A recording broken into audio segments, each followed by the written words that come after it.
Now, I am not a sporting YouTube channel. I have never covered sports ever on this YouTube channel. I cover YouTube drama, gaming, politics, and whatever the hell I find entertaining or I want to make videos about. But there is no way that I was going to pass up on this because even though I don't cover sports on this channel, I am a massive sporting fan. You might see me in my videos if you watch my stuff before. I wear my Bulls shirt sometimes. You know, I'm a massive Chicago Bulls fan. I love American football as well. I'm a Green Bay Packers fan. I live in Australia, so we have our own version of football, and I follow that a lot as well. So I'm a massive, massive sporting fan. I'm also shattered that the Yankees lost last year in the World Series as well, but it doesn't surprise me. But anyways, I'm still a massive sporting fan. So when I saw 18 hours ago, yesterday, for here in Australia, at around about 4 o'clock, that Luka Doncic was traded for Anthony Davis, I did not fucking believe it. I didn't. I was actually in shock by this trade. So this came out, like I said, about 18 hours ago from ESPN, where they made this tweet saying that breaking, the Dallas Mavericks are trading Luka Doncic, Maxi Kleber, and Markieff Morris to Los Angeles Lakers for Anthony Davis, Max Christie, and a 2029 first-round pick. The Mavs got shafted. They got shafted. This was a steal of the century. This is ridiculous.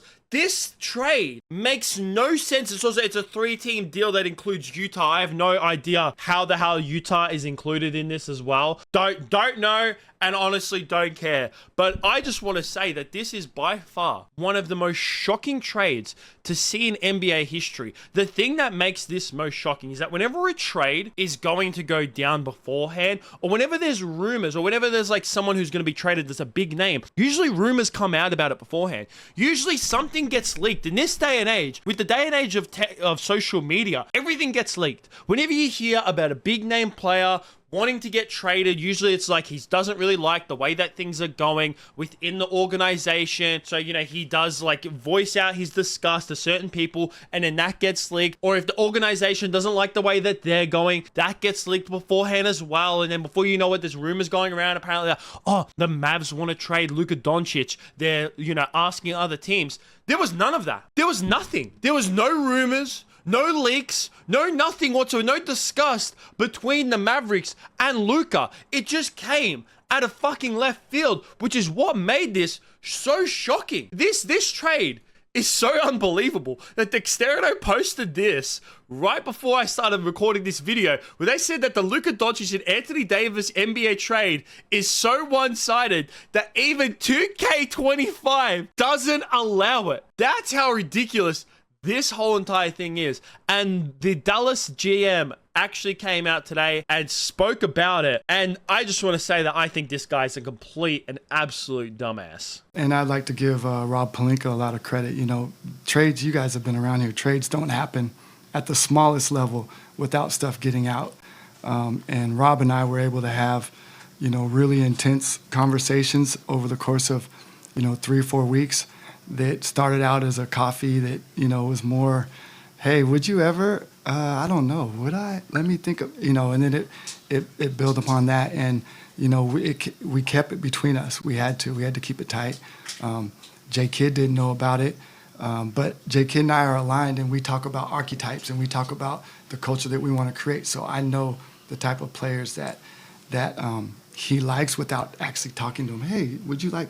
You know, so I know that, and J Kidd coached them when they won a championship. So I think when you're aligned with your coach like that, I know the type of players that he likes, and so I felt good about it making sense to where we're trying to go. I mean, all you have to do is look at Jason Kidd for this whole entire interview while they're going over this. Jason Kidd, he's got that 1,000-yard stare where he's staring into the abyss like, what the fuck have they done with my team? I can't believe it. There was also this picture of him as well with his hand over his head, like after this clip as well, of him just in complete disbelief over this trade. I can't believe that you wouldn't even, especially with a trade this big, like if it's a smaller player and the GM wants to make some trades, whatever, that's fair enough.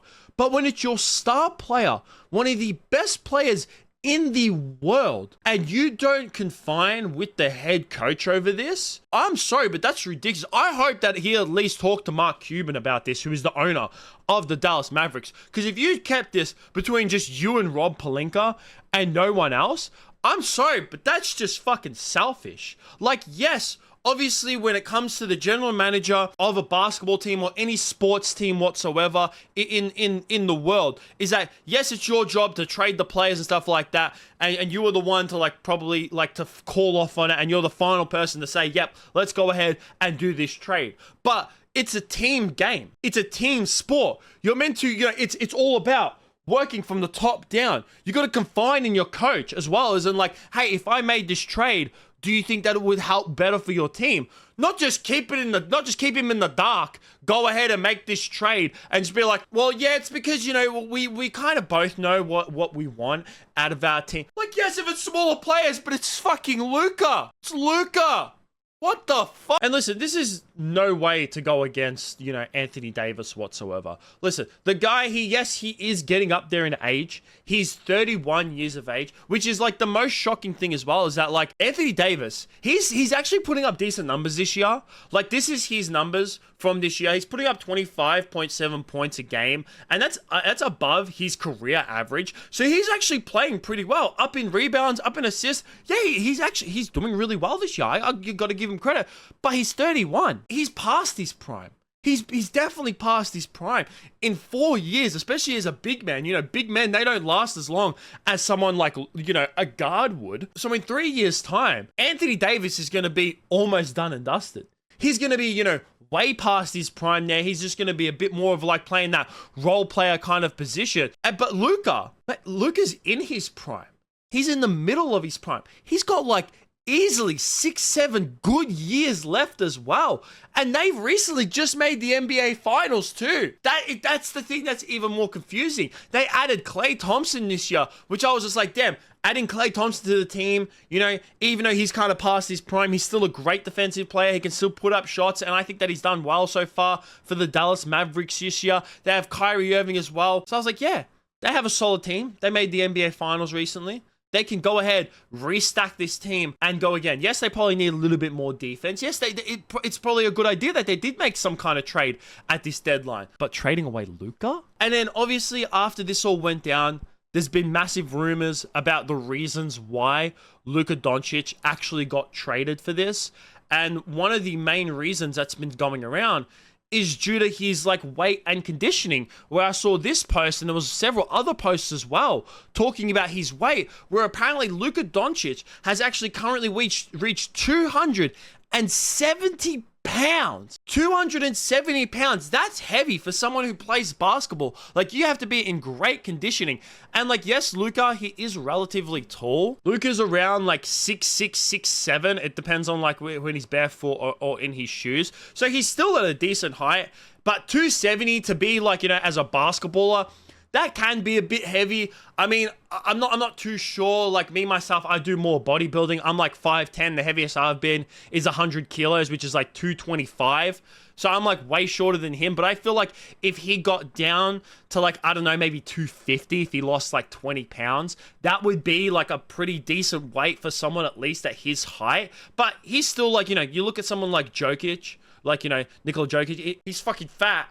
Yeah, he still moves around the court at a great pace, and he's still, is able to get up shots and do well for his team. So, I mean, yes, obviously weight does play a difference in basketball, but I mean, if you can move with that weight and you're still performing at a high level, I feel like it's fine. And also today as well, Luka spoke for the first time since being traded about this situation. So he came out and he put this letter where it says, "Dear Dallas, 7 years ago, I came here as a teenager to pursue my dream of playing basketball at the highest level. I thought I'd spend my career here and wanted so badly to bring you a championship. The love and support you all have given me is more than I could have ever dreamed of. For a young kid from Slovenia coming to the US for the first time, you made North Texas feel like home. In good times and bad, from injuries to the NBA Finals, your support never change. Thank you not only for sharing my joy in our best moments, but also for lifting me up when I needed it most. To all the organizations I've worked with throughout the Dallas community, thank you for letting me contribute to your important work and join you in bringing light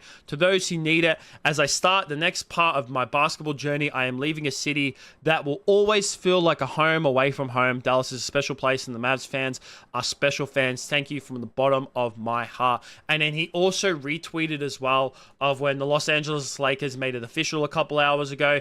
He retweeted that saying, grateful for this amazing opportunity. Basketball means everything to me, and no matter where I play, I'll do so with the same joy, passion, and goal to win championships. Now, two things. One, I also thought that Luka would finish his career in Dallas. Like, I saw him as someone like Dirk Nowitzki who was going to play his whole entire career in Dallas. That's just me. That's how I just personally felt. I was like, man, Dallas has done so well for Luka. Luka seems he's never had any disgust with Dallas. They've recently made the NBA Finals, like I said, multiple times, and he said as well in his message, I just see him sticking his career out in Dallas. Now, for the second point, can they win a championship in LA? Listen, Luka, love him.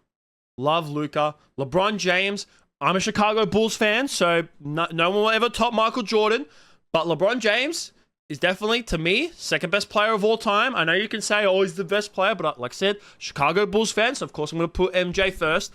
But even though LeBron James is a generational player, and even though at his age, he's still putting up amazing fucking numbers. I mean, he scored over 30 in the Garden yesterday as well. But he's still up there in age, and the team itself does not have depth. The Los Angeles Lakers team, the depth on that team is shithouse. It really, really is. Like, if the Lakers were able to get Luka and stick with Anthony Davis, I'd say 100% without a doubt they can win a championship. But I just feel like they have no depth. Like, I feel like the Mavericks team with Kyrie, Klay Thompson, like, I just felt like with those two, and then, like, you know, Luka as well, that they just had better like, this right here is going to be the potential starting lineups for both teams. And it's just like, you look at the Lakers team and you're like, Luka, obviously, Austin Reeves is a great player, but like, I don't know if he's, like, you know, able to help win a championship. LeBron James is LeBron James, but then, like, Dorian Finney-Smith and Jackson Hayes.